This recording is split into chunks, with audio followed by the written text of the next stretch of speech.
Национальный парк Сараксан – один из самых популярных парков Южной Кореи и обязательный пункт в списке мест к посещению для любителей природы и активного отдыха. В парке есть несколько маршрутов разной сложности, включая путь к вершинам, водопадам и старинным храмам. В этом видео я расскажу про два основных маршрута, как добраться до парка и что еще посмотреть в городе Сокчу. Лучшее время для посещения Сараксана в период золотой осени, в середине октября, ближе к началу ноября, когда растущие здесь клены начинают окрашиваться во все оттенки красного. Нам удалось побывать в Сараксане как раз в этот период. Предварительно мы читали, что вход в парк платный – 3500 вон, но когда мы приехали, кассы были закрыты, и мы свободно прошли. Инфраструктура парка на высоте.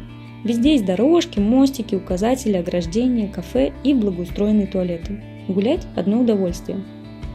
Трекинг в Сараксане делится на несколько уровней сложности.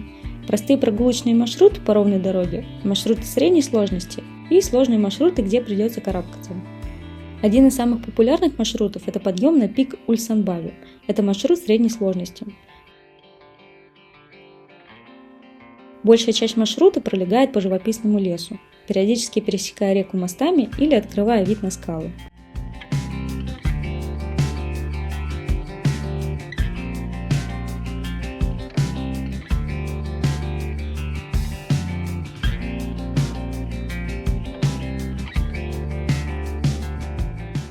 По дороге также встречается старинный храм с питьевой водой, а уже ближе к вершине начинается серьезный подъем.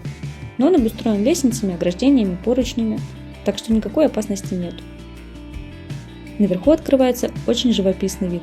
Здесь можно посидеть, отдохнуть и перекусить. Протяженность маршрута от информационного центра парка составляет порядка 4 километров, а ориентировочное время в пути 2–2,5 часа в одну сторону.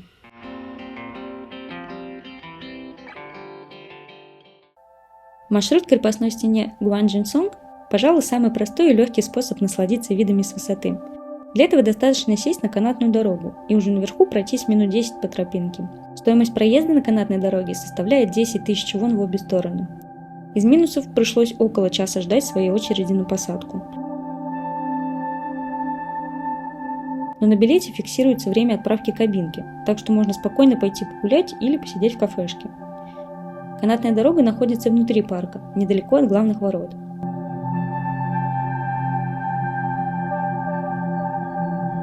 Оба этих маршрута мы посетили за целый день с учетом перерыва на обед. Возможно, если приехать пораньше, то можно успеть захватить еще несколько маршрутов, но для этого нужна уже хорошая физическая подготовка. На мой взгляд, если хочется пройти все маршруты, то лучше разбить их на несколько дней.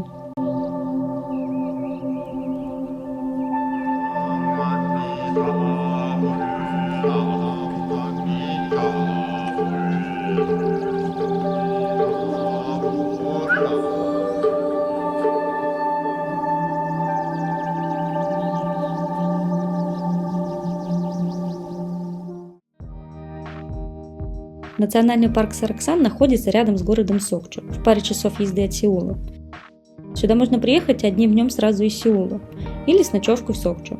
Мы выбрали второй вариант и не пожалели, потому что после дня трекинга в горах мы были уставшие, и надо было всего за полчаса добраться до квартиры в Сокчу, а не тратить время на обратную дорогу до Сеула. Плюс мы погуляли по городу, он оказался довольно приятным местом. Об этом расскажу чуть дальше в видео.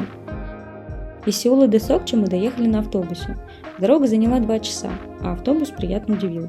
Сиденья были очень комфортные, с большим расстоянием для ног. В итоге было достаточно места, чтобы не чувствовать откинувшуюся спинку кресла соседа и позволить опустить свою спинку тоже. Уже в Сокчу до входа в национальный парк ездят автобусы 7 и 7.1. На остановках есть перечень маршрутов автобусов, все довольно понятно. Мы ждали наш маршрут примерно 15 минут. Во время дороги автобус активно пополнялся новыми пассажирами, а на подъезде к парку мы встали в довольно серьезную пробку. Вход в парк находится рядом с конечной остановкой, но из-за пробки мы вышли на несколько остановок раньше и прошли оставшуюся часть дороги пешком. Сокчу принято считать городом одной достопримечательности. В основном сюда приезжают ради национального парка. Даже магазины вокруг наполнены брендами со спортивной одеждой и снаряжением для трекинга. Отчасти здесь и правда больше нечего посмотреть.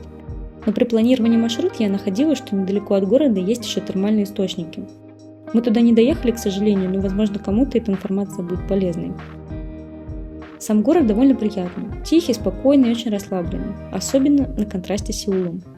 Здесь есть городской парк с озером и очень атмосферный пляж с выходом к Японскому морю.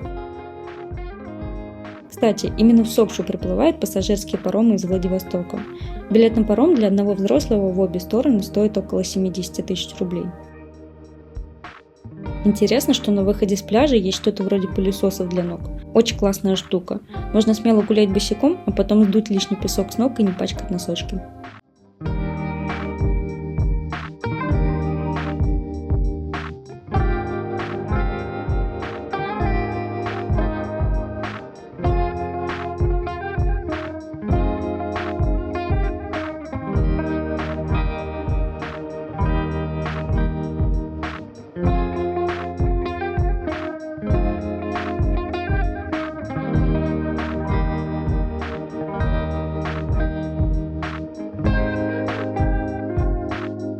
Так, Сокчу не только удобная остановка для посещения парка Сороксан, но и неплохая локация, чтобы провести выходные у моря или начать свое путешествие по Корее.